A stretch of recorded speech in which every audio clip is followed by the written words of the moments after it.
Então, fala turma do sexto ano, tudo beleza com vocês, gente? Bom, tá iniciando, né, mais um conteúdo da gente, lembrando que hoje o nosso encontro é de geografia, ok? E a gente estava vendo um pouco, né, a gente vai começar a ver um pouco sobre o clima, né, um pouco sobre as camadas da atmosfera, né, sobre o tempo e tudo mais, né? Então, vamos avançar um pouquinho aqui, ok? No conteúdo. Lembrando, né, que o professor aceitou a pesquisa, né, muito boa as pesquisas que vocês fizeram, beleza?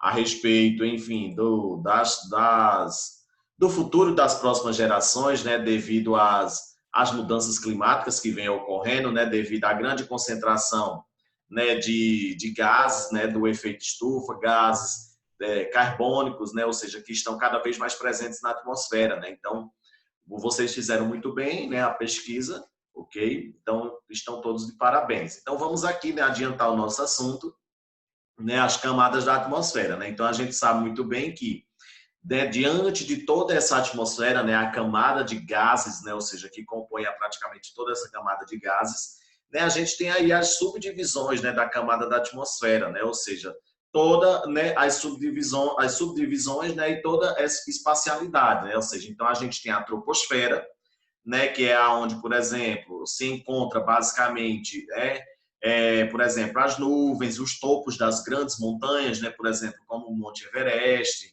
né, basicamente isso aí. Né? A gente tem a camada mais próxima da litosfera mesmo, né, do chão que a gente pisa. Então, a gente tem também a estratosfera, né, que é entre 12 e 50 quilômetros, aonde a gente já tem, por exemplo, aviões de passageiros, né, voos comerciais e tudo mais, ok? Fica bem ilustrativo, né, na imagem, quando a gente observa assim. A gente tem a mesosfera, que é logo depois, né, da estratosfera, com 80 quilômetros, né, de longura, comparando com a superfície.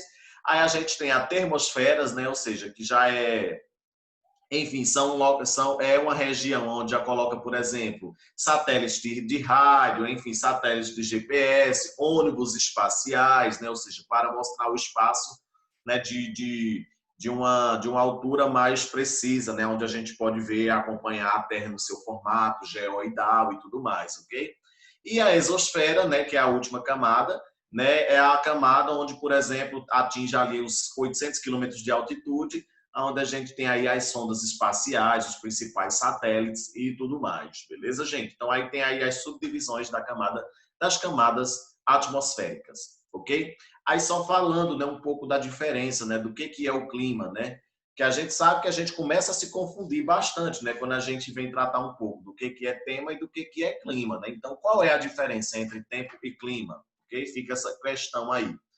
É comum, né, a confusão entre os conceitos de clima e tempo. Por isso, o primeiro passo para compreendermos a climatologia de qualquer lugar é saber diferenciar esses dois conceitos. Né? Tempo é o estado da atmosfera no momento da observação. Então, tempo é o estado momentâneo da atmosfera. Tipo, hoje de manhã fez muito frio, porém à tarde fez calor, né? Ou seja, então mudou o tempo, né? Não mudou o clima.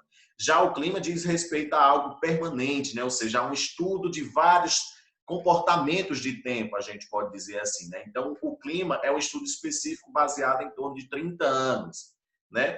Fizeram ali um estudo específico de 30 anos na região de Petrolina, notaram que Petrolina, enfim, tem uma baixo índice de chuvas, as chuvas são concentradas mais no verão e tudo mais. Então, caracterizaram o clima de Petrolina como um clima semiárido, certo? O tempo, ele muda de uma hora para outra, né? Ou seja, de noite choveu, né? De dia fez muito calor e tudo mais. Isso mudou o quê? Mudou o tempo, né? O clima, ele não muda de uma hora para outra, né? Estudo específico em torno de 30 anos, né? E aqui a gente começa a observar também as interferências, né? Ou seja, estudando basicamente todo esse clima, né? Toda a importância da dinâmica climática e tudo mais, a gente vai começar a ver os principais fatores geográficos, né? E o que são esses fatores geográficos? São as latitudes, as altitudes, tudo que vai influenciar no clima, né? Então, ele vai interferir muito no clima, né? Esses fatores climáticos, né? Esses fatores geográficos. Então, né, a gente vai passar por um monte agora, né? Mas o primeiro que o professor destaca são as latitudes, né? Onde as latitudes vão influenciar no clima, né? De uma forma muito específica, né? Ou seja, As áreas de baixa latitude, né, que são as áreas mais próximas à linha do Equador, observem aí na imagem, né, são as áreas onde recebe mais raios solares. Então, portanto, são as áreas cada vez mais quentes, ok? Não é à toa que o Brasil está aí, né, próximo à linha do Equador, e o Brasil é um país considerado o quê? Tropical, né, ou seja, recebe muito radiação solar. As áreas de altas latitudes são as áreas próximas ao Círculo Polar Ártico, né, ou seja, por isso, né, as paisagens dessa região são cada vez mais o quê? Frias, são cada vez mais com grandes calotas de gelos e tudo mais, né? Porque os raios solares eles não atingem como atinge a zona tropical, né, próxima à linha do Equador, ok? Outra referência, né, outra interferência de fator geográfico, fator climático, né, são as altitudes, né? A gente até já discutiu isso. As áreas de montanhas, né, por exemplo, o topo da montanha não vai ser o mesmo clima, como, por exemplo, na base de uma montanha, né? Ou seja, embaixo. A gente sabe muito bem que o topo da montanha ele vai propiciar mais frio, né? E o embaixo vai propiciar menos frio, né? Não é à toa também que no topo da montanha a gente vai ter uma dificuldade muito grande de respirar devido à baixa pressão atmosférica e na base a gente vai respirar cada vez melhor devido à alta pressão atmosférica, ok? A gente já debateu isso.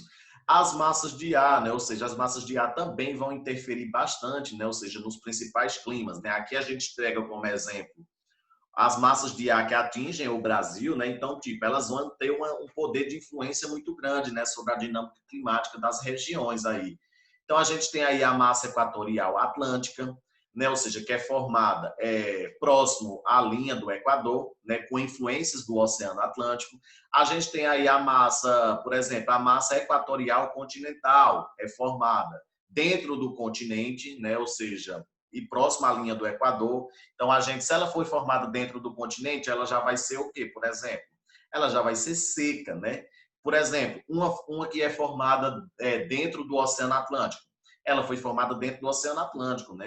Ou seja, então ela vai ser o quê? Úmida, ok? Uma massa de ar úmida. E isso vai variar. Ela formou dentro do continente, ela vai ser seca. Por quê? Porque dentro do continente não tem uma grande quantidade de água como o oceano. Então ela vai ser seca. Se ela formou-se dentro do oceano, como a massa tropical atlântica, né, ela vai ser o quê? Úmida. Por quê? Porque ela formou-se dentro do Oceano Atlântico. E isso vai influenciar na região, né? Ou seja, se vem uma massa de ar úmida, né, ela vai o quê? Propiciar chuvas e tudo mais. Se vem uma massa de ar quente, ela vai propiciar o quê? Aridez, né, secura e tudo mais, ok? A gente tem também as correntes marítimas, né? Ou seja, como, por exemplo, os efeitos, né, da maritimidade, né, e da continentalidade. Exemplos como Recife e Petrolina, né, ou seja, a gente sabe muito bem que Petrolina sofre com o efeito da continentalidade, né, ou seja, por estar mais próximo, por estar mais distante do Oceano Atlântico, né, então não recebe tanta precipitação, não recebe tanta umidade quanto o Recife, né, que está ali logo no litoral. Então, Recife chove mais que Petrolina. Então, Recife sofre influência da maritimidade, enquanto que Petrolina sofre influência da continentalidade. Ok, gente? Lembrando, né, ou seja, aqui a gente está iniciando, né, uma nova unidade, novos conteúdos e tudo mais. Então, peguem aí, gente, o exercício para a realização da atividade proposta, né, que são as páginas 228, 229 e 230, né, referente a estes conteúdos. Beleza, gente? Essa foi a nossa videoaula de hoje, né? Eu espero que vocês tenham gostado. Tchau, gente, até o nosso próximo encontro. Tchau, gente.